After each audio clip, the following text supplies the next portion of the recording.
President Biden's controversial pardon of his son is drawing criticism from top leaders. He announced late last night that he is granting his son Hunter Biden clemency for his convictions.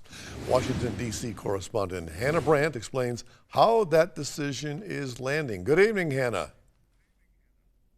Good evening, Tom. President Biden's pardon of his son is sweeping and allows Hunter to escape punishment for his gun and tax convictions. But it is costing the president among lawmakers. President Biden's pardon of his son Hunter sent out shockwaves across the country because he had repeatedly promised not to do it, like at this press conference in June. I said I abide by the jury decision.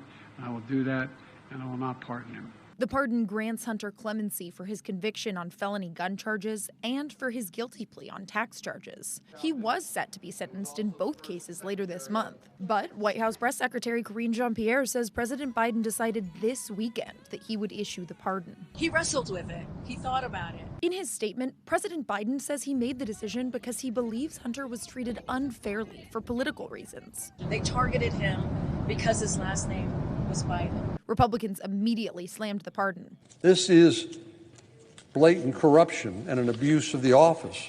If it was my son, I'd pardon him too. But here's what I didn't like. Don't lie to us. And Democrats are criticizing the decision too. Senator Michael Bennet wrote on X, President Biden's decision put personal interest ahead of duty and further erodes Americans' faith that the justice system is fair and equal for all. He believes in the justice system, but he also believes that the war politics infected the process and led to a miscarriage of justice.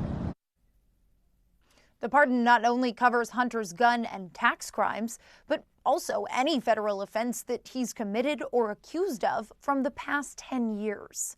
Live in Washington, I'm Hannah Brandt. So how is the Trump team reacting to all this, Hannah? Well, they're fundraising off of it. Team Trump posted on the platform Win Red, calling the first family the Biden crime family and accusing them of sweeping corruption under the rug.